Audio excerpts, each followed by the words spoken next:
Sex में हम sex और जेंडर की जो अवधारणा है वो अब समझने की कोशिश करेंगे कि सेक्स जैविक या फिर शारीरिक होता है।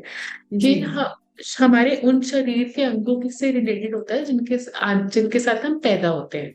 हम जिन शरीर के अंगों के साथ पैदा हुए हैं उन्हीं के हिसाब से हमारा सेक्स डिसाइड किया जाएगा, डिफाइन किया जाएगा। और आम तौर पे ये कभी भी बदला नहीं जाता। आजकल के केसेस में है कि लोग सेक्स चेंज थेरेपीज और सेक्स चेंज ऑपरेशंस भी करा रहे हैं, तो बहुत एक छोटी सी पॉपुलेशन है। मेजोरिटी ऑफ द पॉपुलेशन अभी भी अपने बायोलॉजिकल जो बॉडी पार्ट्स है उनको चेंज नहीं कराते। जी बिल्कुल। और जब हम मेल फीमेल की बात करते हैं तो हम एक्चुअली में सेक्स की बात कर रहे होते हैं। जब भी हम किसी फॉर्म, जैसे हमने जब चर्चा शुरू करी थी और हमने ऑफिशियल डॉक्यूमेंट के बारे में बात करी थी, तो अगर वो हमसे हमारा सेक्स पूछ रहे हैं तो हम एम और एफ जो लिखते हैं वो मेल या फीमेल के हिसाब से लिखते हैं कि जी, हम हमारे किस, बायोलॉजिकल फीचर्स जो है हाँ उसके बारे में ही जी, हम देखते हैं। जिनके साथ हम पैदा हुए थे पैदा हुए। हम उनके बारे में बात करते हैं। तो सेक्स जैविक या फिर शारीरिक होता है, वो हमारे उन अंगों के साथ से रिलेटेड होता है जिनके साथ हम पैदा होते हैं।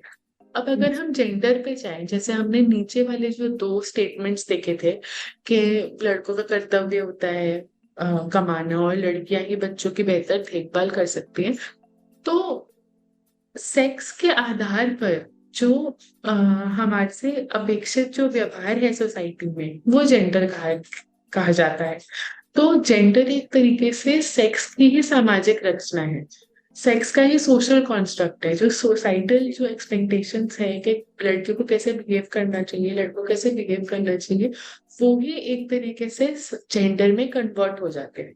और ये बहुत इंपॉर्टेंट एक रिलेशनशिप है सेक्स और जेंडर के बीच में, कि ये दोनों अलग तो बहुत है, बट ये एक दूसरे को इन्फ्लुएंस बहुत हद तक, बहुत ज्यादा हद तक करते हैं। तो जी। हम क्या नॉर्म बना लेते हैं, नॉर्म मतलब हमने क्या मान लिया है कि ये नॉर्मल है इन सोसाइटी, जी। कि ये नॉर्मल है कि लड़कियां ही बच्चों की देखभाल करा सकर बेहतर जी। तरीके से कर जी। सकती हैं। तो एक ये नॉर्म हमारी सोसाइटी में लड़कियों मतलब सेक्स के आधार पर जेंडर एक नॉर्म बन गया है। तो ये इसीलिए सामाजिक सांस्कृतिक होता है, ये सोशल और कल्चरल होता है। ये बायोलॉजिकल या फिर फिजिकल या फिर जी। हमारे किसी भी फिजिकल बॉडी पार्ट पे आधारित नहीं होता है। और सेक्स को तो हम बहुत कम केसेस में वो बदला जाता है, पर जो जेंडर की अवधारणा है वो धीरे धीरे समाज के साथ साथ बदलती जाती है। जैसे जी। पहले हमारी मदर्स या हमारी ग्रैंड मदर्स बिल्कुल भी घर के बाहर काम करने नहीं जाती थी। वो घर का रिस्पॉन्सिबिलिटी यही माना जाता था, रोल यही माना जाता था सोसाइटी में कि वो घर बैठे और घर को संभाले।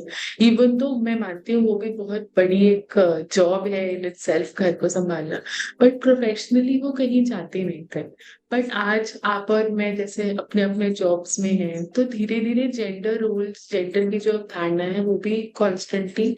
सोसाइटी क्योंकि बदलती जा रही है, सोसाइटी इवॉल्व हो रही है, तो जेंडर की जो अंडरस्टैंडिंग है जेंडर भी धीरे धीरे इवॉल्व होते जा रहे हैं।